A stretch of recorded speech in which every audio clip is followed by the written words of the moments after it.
안녕하세요. 오늘도 서연살롱을 찾아주셔서 감사합니다. 여러분들은 남들보다 못한 가족이 있다고 생각하시나요? 저는 이번 일을 겪기 전까지는 아무리 못한 사이라도 가족만큼은 믿어야 한다고 생각했어요. 그만큼 가까운 사이는 없다고 생각하며 살아왔는데 동생 부부는 그렇지 않았나 봅니다. 어린 시절 아버지는 운영하시던 식당이 어려워지면서 허구한 날 도박과 술에 의존하셨어요. 그런 모습이 심해지면서 저는 고운 엄마가 더 안타까워졌어요. 그 결과 식당이며 집이며 모든 재산을 탕진하셨죠. 결국 저희 네 식구는 단칸방에서 생활하게 되었어요. 교사였던 엄마 봉급이 적은 돈은 아니었지만 아빠가 이 돈까지 손대는 바람에 정말 하루에 세끼 챙겨 먹는 날이 드물 정도였어요. 엄마는 저희 남매를 아빠 없는 아이들로 만들고 싶지 않으셔서 조금만 참고 기다려보자고 하셨지만 아빠는 도박으로 돈을 잃은 날이면 술에 취해 들어오셨어요. 그리고 난동을 피우시며 어머니에게 폭행까지 가하셨죠. 저희는 너무 어렸기에 그 상황을 그냥 지켜볼 수밖에 없었어요. 도저히 개선되지 않는 아버지의 행동에 엄마는 결국 이혼하셨고 저희 남매는 엄마와 함께 살게 되었습니다. 직업이 안정적인 교사였던 엄마 덕에 저희의 생활은 빠르게 회복되었어요. 그때까지만 해도 이혼이란 게 흔하지도 않았고 편모가정에 대한 편견도 더 심한 시절이라 엄마는 그런 상황을 저희에게 안겨준 걸 항상 미안하게 생각하셨어요. 그리고 저희가 그런 걸 못 느끼게끔 최선을 다하셨죠.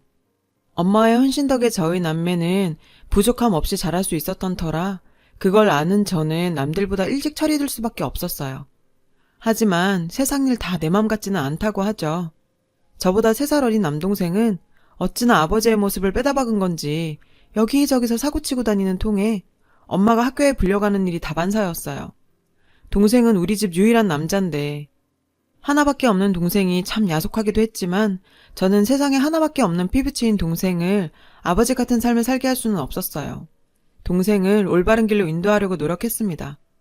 커가는 남동생을 바로잡는다는 게 쉬운 일이 아니었고 자꾸 삐뚤어져만 갔어요. 변변한 직장도 없이 엄마에게 용돈 탔으며 놀기만 하던 동생은 어느 날 갑자기 여자친구가 아이를 가졌다며 결혼해야겠다더군요. 엄마와 저에게 신혼집을 요구했어요. 참 그런 뻔뻔한 모습에 동생이 미웠지만 엄마는 그래도 아들이 아이를 가졌다는 말에 아빠가 되면 사람이 변하지 않겠냐고 생각하셨죠. 모아둔 돈에 대출까지 받아 아파트를 구해줬지만 저희 기대와는 다르게 동생은 전혀 달라지지 않았습니다. 아니, 달라진 점이 하나 있긴 있었죠. 동생만큼이나 철부지인 올케가 한 명 더 늘었다는 거요. 동생 부부는 결혼하고도 명절에 집에 오긴커녕 멋대로 행동했고 돈 필요할 때만 집에 찾아와 엄마에게 용돈을 타가곤 했어요. 결혼한 녀석이 아직까지 철없이 구는 모습에 한 소리 했죠. 야 지석아, 너도 이제 30이야. 애까지 있는 놈이 언제까지 엄마 등골 뽑아먹고 살래? 너도 이제 정신 차려야지. 아 짜증나게 누나가 왜 난리야. 엄마 돈이지 누나 돈이야? 엄마는 가만히 있는데 누나가 왜 이러냐고. 어쩜 저렇게도 아버지를 닮았는지 점점 클수록 아버지를 닮아가는 동생 모습에 정남이가 뚝 떨어지더라고요. 엄마는 세상 천지에 둘밖에 없는 남매가 싸우는 모습에 맘 아파하셨어요.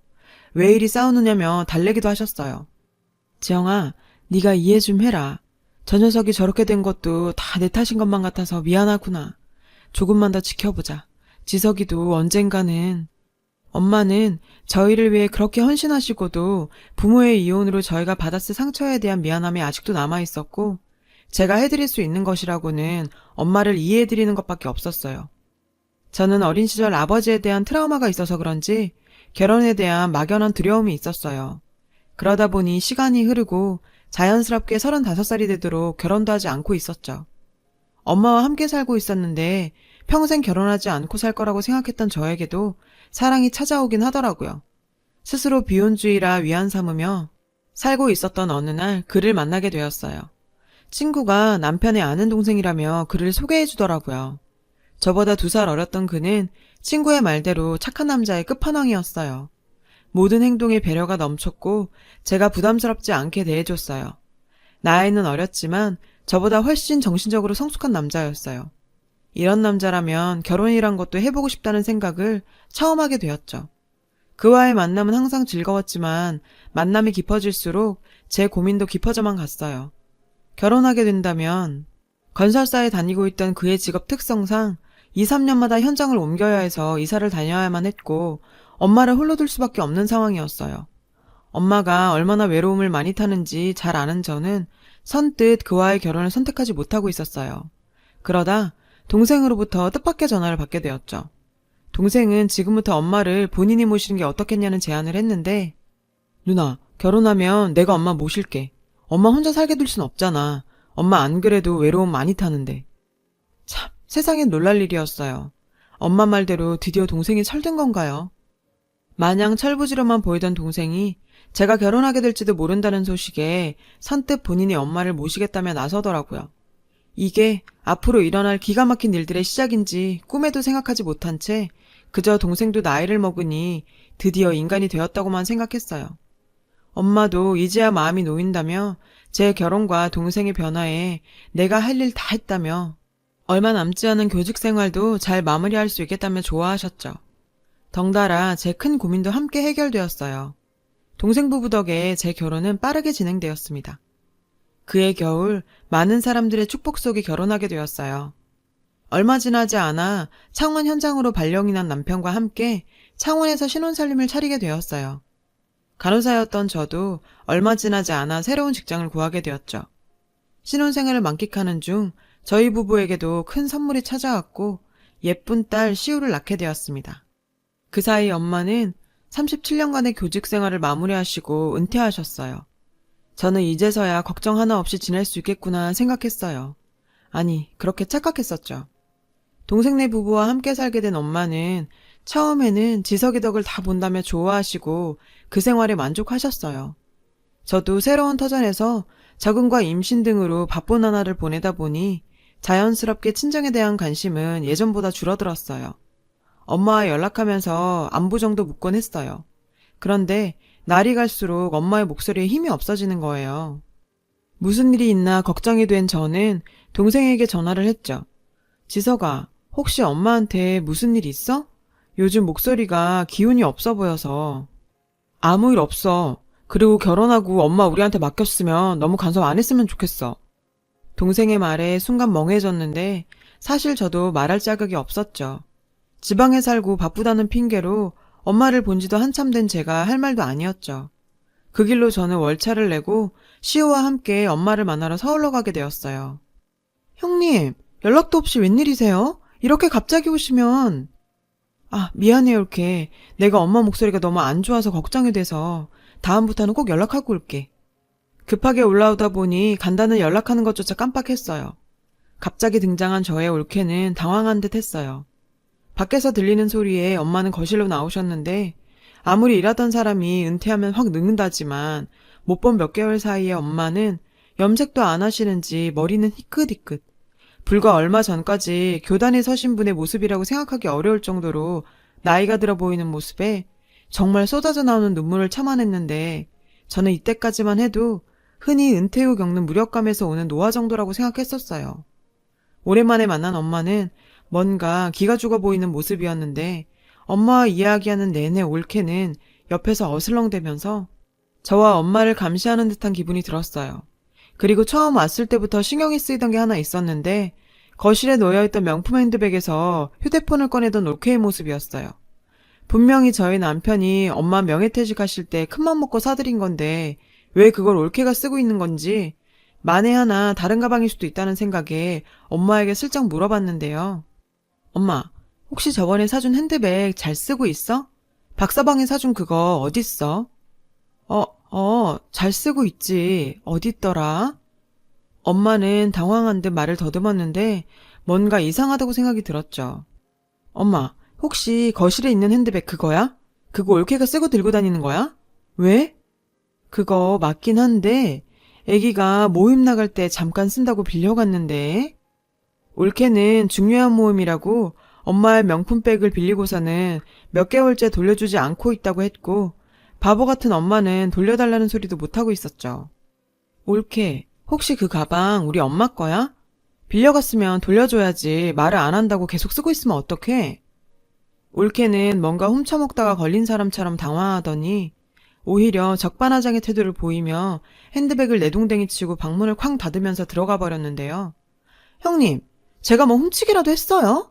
어차피 어머님 밖에 나가시지도 않고 장롱에 가만 놔둘 바에 제가 좀 썼는데 그게 그렇게 안 입고 오셨어요? 안 써요, 안 써. 형님이 자꾸 그러시면 어머님만 힘들어지는 거 모르세요? 뭐 하는 짓이야? 그걸 왜 던져? 옳게! 옳게! 정말 기가 막혀서 말도 나오지 않을 정도로 어처구니 없는 행동을 하는 올케의 모습에 저는 흥분할 수밖에 없었는데 지영아, 지영아, 네가 참아라. 아직 어려서 그래. 엄마도 똑바로 하란 말이야. 며느리가 시어머니 앞에서 저게 무슨 짓이야? 엄마가 맨날 사람 좋게 행동하니까 제가 저 따위로 행동하는 거잖아. 매번 져주기만 하는 엄마의 모습에 순간 화가 나서 잘못도 없는 엄마에게 화를 내버리고 집으로 돌아왔는데 돌아오는 내내 올케가 마지막에 말했던 우리 엄마만 힘들어질 거라는 그 말이 머릿속을 맴돌았습니다. 엄마에게 화를 내고 돌아온 후로 정말 미안한 마음이 있었지만 단호하지 못한 엄마가 밉기도 했어요. 그렇게 시간이 지나고 동생에게 한 통의 연락을 받게 되었어요. 누나, 엄마가 계단에서 넘어져서 지금 병원이야. 간호할 사람이 없는데 누나가 좀 와서 해줬으면 좋겠어. 엄마가 입원했다는 얘기를 듣고는 정말 하늘이 노래지는 기분이었죠. 병원에 도착해서 누워있는 엄마를 보자 참았던 눈물이 쏟아져 남편을 붙잡고 한참을 울었어요. 동생네 부부는 일이 많아서 엄마 병간호할 시간이 없다며 저에게 해주길 원했어요. 뻔히 보이는 바쁘다고 핑계대는 모습에 야속하긴 했지만 허리를 다치신 엄마가 누워서 꼼짝을 못하는 터라 대소변까지 받아야 했죠. 그래서 제가 하는 게 엄마에게도 편할 거라고 생각하고 일주일간 휴가를 내서 엄마와 함께 있기로 했습니다. 엄마의 병간호였지만 오랜만에 엄마와 함께 있다는 사실에 힘들다는 생각은 전혀 들지 않았어요. 그럴 수밖에 없는 게 10년차 간호사인 저에게 환자 간호하는 건 늘 하던 일상이었을 뿐이었으니까요. 점점 기운을 찾을 때쯤 엄마를 수술하신 담당 선생님은 저를 부르시고는 사진을 보여주시며 충격적인 말을 했는데요. 김혜연님 따님이시죠? 간호사라고 들었는데 여기 분명한 억아픈들 보이시죠? 어머님께는 물어봐도 대답은 안 하셔서 가정 문제라서 제가 이런 말씀드리기 좀 그렇긴 한데 한번 알아보시는 게 좋을 것 같네요. 제가 볼 때도 분명히 외부 힘에 의해 강제로 억압된 흔적이 남아있었는데 그걸 보는 순간 다리에 힘이 풀려 주저앉고 말았어요. 이걸 도대체 어떻게 해야 할지 몰라 엄마에게 조심스럽게 물어봤지만 아무 일도 없었다며 뭔가 숨기는 듯한 모습을 보였어요. 억아픈의 진실은 그리 긴 시간이 지나지 않아 밝혀지게 되었어요. 엄마가 낮잠 자는 동안 잠깐 마트를 갔다가 돌아왔는데 병실에는 제가 온 후 3일간 한 번도 얼굴을 비치지 않던 동생네 부부가 와 있었죠. 그들의 대화를 듣게 되었어요. 자기야, 어머님이 형님한테 다 말하진 않았겠지? 걱정 마. 내가 엄마한테 잘 얘기해놨어. 걱정 마, 자기야. 도대체 뭘 말을 안 한다는 건지 그들의 대화는 의심스럽기만 했어요. 여튼 어머님 태어나면 난 어머니 못 모셔. 지금까지야 뭐 가만 놔둬도 되니 상관없었는데 아픈 사람 내가 어떻게 모셔. 요양원에 보내던지 자기가 알아서 해. 야, 요양원 보내면 지금 우리가 쓰고 있는 돈은 어떡하고. 엄마 교사연금으로 차 할부랑 갚고 있는데 엄마 연금이 내 월급보다 훨씬 많아. 너 그거 없이 살 수 있니? 그리고 지금 살고 있는 그 집 멍이가 엄마 거야. 아 몰라. 암튼 난 못 모시네. 알아서 해. 아파서 요양원 보낸다는데 뭐 형님이 어쩌겠어? 연금통장이랑 도장 우리가 다 들고 있잖아. 요양원 들어가면 돈 쓸 일도 없을 텐데 우리가 좀 쓰면 어때? 그 둘의 대화는 자기 엄마 이야기를 하는 게 맞나 싶을 정도로 충격적이었고 저것들이 인간이 맞나 싶은 생각이 들었어요. 너희들 지금 무슨 얘기하는 거야? 지금 누워있는 엄마 두고 무슨 얘기하고 있는 거야? 너희가 사람이야? 누나, 무슨 소리 하는 거야? 우리가 무슨 얘기를 했다고. 제가 자신들의 대화를 다 들었을 거라고 생각도 못했는지 뻔뻔하게 잡아떼는 동생이었죠. 너한테 엄마는 뭐야? 그저 빨대 꼽아서 등골 빼먹을 호구로 보이니? 그리고 옳게 너, 인간이 그러는 거 아니다. 나한테 상의 한마디도 없이 요양원을 보내? 뭐 하자는 거야 지금? 형님, 그렇게 좋으시면 형님이 모시면 되겠네요. 근데 저희가 모신 시간이 있고 하니 그 계산은 하셔야겠는데요? 옳게 어처구니 없는 말과 함께 동생은 흥분하며 상관 말라고 저를 한 대 칠 기세로 달려들었죠. 그때 자는 줄만 알았던 엄마가 소리치셨어요. 그만해. 지석이 너 정말 너무하는구나. 내가 너한테 어떻게 대했는데 날 이따위로밖에 취급 안 하는 거니? 그리고 며느라기, 너는 할 말 있지 않니? 네가 밀었잖아. 네 아들 지훈이 나랑 놀다 넘어져서 운다고. 똑같이 당해보라면 네가 날 이리저리 흔들어서 넘어뜨렸잖아. 나 하나 참으면 되겠지 하면서 넘어갔는데 이거 원. 본인이 한 짓이 만천하에 드러난 올케의 얼굴은 사시나무 떨리듯 떨렸고 동생 놈도 당황한 표정이 역력했어요. 엄마 몸에 남은 억아픈들이 올케의 짓이란 걸 알게 되니 더는 이 인간들 가만둘 수가 없었고 당장 경찰을 불렀어요. 누나, 정말 너무한 거 아니야? 실수였어, 실수. 가족끼리 경찰까지 부르고 이게 무슨 짓이야? 가족? 네가 엄마랑 나를 가족이라고 생각했어? 나 너 같은 동생 준 적 없으니까 앞으로 누나라 부르지도 마. 그리고 엄마, 이번에 나 말릴 생각하지 마. 이 장면을 모두 보신 담당 의사도 이 사건에 대해 증언해 주시겠다며 나서 주셨고 신고를 받고 출동한 경찰이 들어오자 올케는 이제서야 상황 파악이 되었는지 무릎 꿇고 빌기 시작했는데 정말 머리통을 발로 차버리고 싶은 심정이었지만 더는 저런 인간들이랑 엮이는 자체를 하고 싶지 않았어요. 경찰 조사 결과 올케의 엄마에 대한 폭행은 한두 번이 아니었고 동생놈 역시 그것을 다 알고 있었다고 하더라고요. 엄마의 연금까지 생활비 명목으로 통장 관리하면서 자신의 타도사고, 지금까지 한 행동들까지 밝혀지면서 엄마를 다치게 하는 패륜적인 행동을 한 올케는 법정 구속이 되어 재판을 기다리고 있어요. 몰래 빼돌린 돈도 돌려받게 되었고 엄마 명의의 동생놈이 살고 있는 집도 팔아버렸더니 동생놈은 씩씩대며 병원으로 찾아왔더라고요. 정말 염치도 없게 말이죠. 엄마, 진짜 너무한 거 아니야? 그 집 팔면 나랑 엄마 손자는 어디 가서 살라고. 빨리 부동산에 연락해 안 판다고. 지석아, 나는 이제 너 아들로 생각 안 한다. 그 아파트는 내 돈으로 산 거니 내 마음대로 팔면 되는 거고. 내가 안아주고 사랑해주면 나아지겠지 한 세월이 얼마냐. 나도 할 만큼 했다. 네 아들은 네가 알아서 할 문제고 더는 나 찾아오지 마라. 뭔가 잘못됐다고 느꼈는지 동생놈은 올케랑 이혼하겠다며 한 번만 용서해달라고 빌었지만 평소와 다르게 엄마는 굉장히 단호한 모습이었습니다. 재판 준비와 엄마의 병간호를 위해 저는 서울에 머무를 수밖에 없었고 자연스럽게 일도 쉴 수밖에 없었는데 남편은 본인 걱정은 말고 장모님 잘 챙기려며 저를 배려해줬어요. 남편의 배려 덕분에 엄마도 건강을 많이 회복해서 퇴원하게 되었습니다. 남편은 퇴원 날 엄마에게 정말 생각지도 못한 말을 했어요. 어머님, 이제 저희랑 함께 살아요. 저희가 어머님 모실게요. 남편은 고민 끝에 본사 지원을 했고 곧 서울로 올라오게 될 거라며 저희 엄마와 함께 살 집을 구하고 있었어요.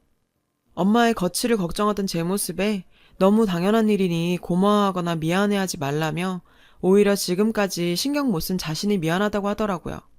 남편에게 정말 고마웠죠. 늦은 나이에 결혼한 제가 남편 하나는 진짜를 골랐구나 싶었어요. 엄마는 집 사는데 보태라면서 아파트 판 돈을 저희에게 주셨어요. 그 돈으로 정원 딸린 예쁜 주택에서 엄마와 남편 그리고 우리 예쁜 시우까지 네 식구가 같이 살게 되었습니다. 우울증까지 왔던 엄마는 손녀 시우와 함께 지내면서 많이 밝아지셨어요. 정말 재판은 길게 이어지고 있어요. 용서를 빌며 합의해달라는 올케의 호소가 있었지만 몇 년을 그렇게 엄마한테 행동한 걸 생각하면 저희는 합의금 따위 필요 없거든요. 강력한 처벌을 바라고 있는 상황입니다.